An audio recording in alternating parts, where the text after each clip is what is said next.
नमस्कार दोस्तों आज यूपी में मोदी जी की रैली थी और इस रैली के दौरान मोदी जी ने योगी जी का गुणगान किया। हाँ जी दोस्तों, बिल्कुल सही सुन रहे हैं आप, मोदी जी ने योगी जी का गुणगान किया। तो दोस्तों, बात को शुरू करने से पहले मैं आपको बता दूं कि मैं आपका दोस्त भाई बेटा चंदन सिद्धू, जिला उपाध्यक्ष भारतीय किसान यूनियन अराजनैतिक लखीमपुर खीरी।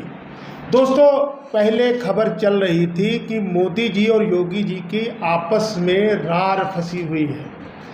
हो सकता है कि लोकसभा चुनाव के बाद में योगी जी मुख्यमंत्री ना रहें और इसी दौरान मोदी जी का विरोध करने के लिए ठाकुरों की एक लॉबी चल दी, जिन्होंने मोदी जी का बाइकाट कर दिया और योगी जी को खुला समर्थन देना शुरू कर दिया, जिसमें यह आरोप लगाया गया कि गुजरात की जो लॉबी है, गुजरात की लॉबी पूरे देश के अंदर बीजेपी के सर्वे सर्वा सिर्फ मोदी एंड पार्टी को बनाना चाहती है, अमित शाह एंड पार्टी को बनाना चाहती है और कोई भी नेता ऊपर ना उभर पाए। इस कारण से उन्होंने कई प्रांतों के मुख्यमंत्रियों को बदल दिया और अब योगी आदित्यनाथ को भी मुख्यमंत्री की सीट से चुनाव के बाद में हटाया जा सकता है।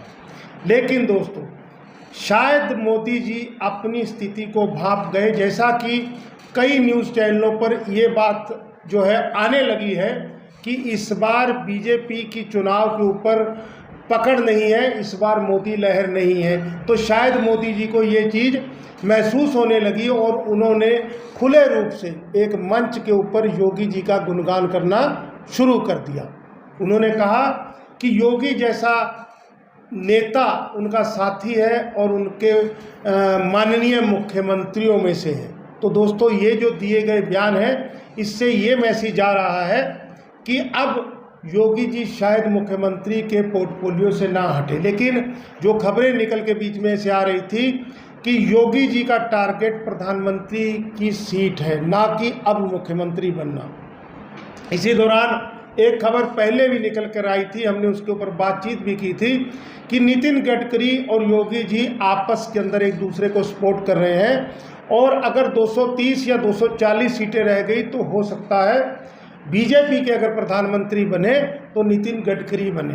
दोस्तों, इन सब चीज़ों का निचोड़ ये निकल रहा है कि अब मोदी जी को अपनी ज़मीनी हकीकत का पता लगने लगा है। तो क्या योगी जी मोदी जी पर विश्वास कर लेंगे कि जो वोटों की राजनीति के लिए किसी भी हद तक जा सकते हैं?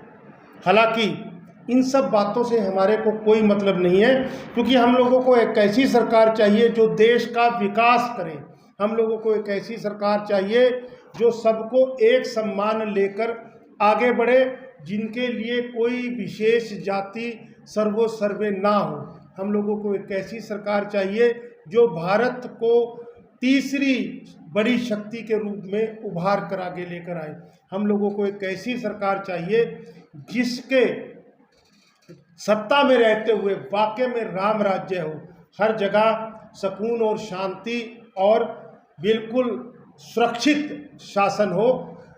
लेकिन यहाँ पर ये चीज़ महसूस हो रही है क्योंकि पहले बीजेपी के नेताओं ने सत्ता सुख को नहीं भोगा था, लेकिन अब सत्ता सुख को भोगने के बाद में हर कोई पावर में आना चाहता है और पावर के अंदर आने के बाद में सर्वे सर्वा बनना चाहता है उन उद्योगपतियों का, उन पूंजीपतियों का जिनके अनुदान से पार्टी चलती है और इनको मिलती है पावर। लेकिन दोस्तों, अब शायद मोदी लहर नहीं है।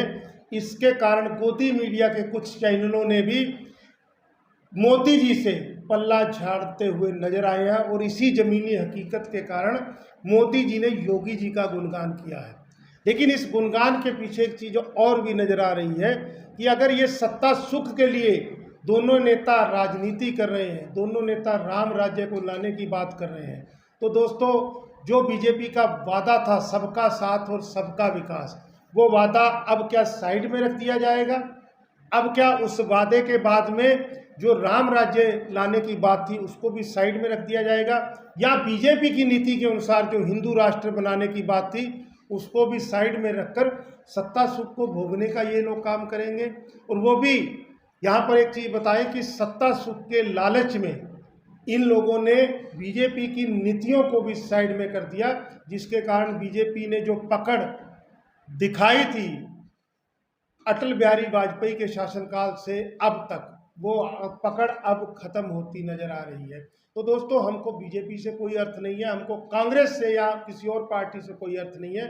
हमको एक ऐसी सरकार चाहिए, ऐसी पार्टी चाहिए, ऐसा शासन चाहिए जो हमारे देश को एक सुरक्षित जो है शासन दे सके। इसी बात को हमने पहले किया और इसी बात को हम लोग दोबारा से रिपीट कर रहे हैं। तो अब हम लोग आप लोगों के कमेंटों की अपेक्षा करते हैं और आप लोगों से विनती करते हैं कि वीडियो को लाइक व शेयर जरूर करिएगा। यहाँ पर मैं एक चीज़ और बताना चाहूँगा कि बीजेपी में सत्ता सुख के पीछे का जो संघर्ष है वो इतना खतरनाक हो गया कि पंजाब में पटियाला रियासत की महारानी के समर्थकों ने किसान को पीट पीट के मार डाला। किसानों के साथ में इस पार्टी की रार फंसती रही है। इसके लिए हमने एक अलग वीडियो भी बनाई है, आप लोग उस वीडियो को देख सकते हैं। तो दोस्तों, जिस देश के अंदर सत्ता में आए बिना इनके दबंग कार्यकर्ता और इनके करप्ट नेता एक किसान की हत्या कर सकते हैं, वो किस हद तक जा सकते हैं आप लोग खुद समझदार हैं, क्योंकि इनको सिर्फ सत्ता चाहिए, किसी भी शर्तों पे चाहिए। बाकी दोस्तों, आप लोग कमेंट करिएगा। यहीं मैं अपनी बात को समाप्त करता हूँ, ज़्यादा लंबा नहीं कहूँगा और आप लोगों से अपेक्षा करूँगा कि आप अपना प्यार जरूर देंगे ताकि मैं अपनी बात को और खुले ढंग से कह सकूं। और मोदी के तानाशाही रवैये को अब चोट जो पहुंची है, ये चोट पहुंचनी बहुत जरूरी थी। इसी कारण योगी जी का गुणगान हुआ है। क्या योगी का गुणगान करने के बाद में ठाकुरों ने, जिन्होंने लोटे के अंदर नमक डाल के कस्में खाई थी, वो मोदी को वोट देंगे? ये सवाल है। जय हिंद दोस्तों, जय जवान जय किसान, धन्यवाद।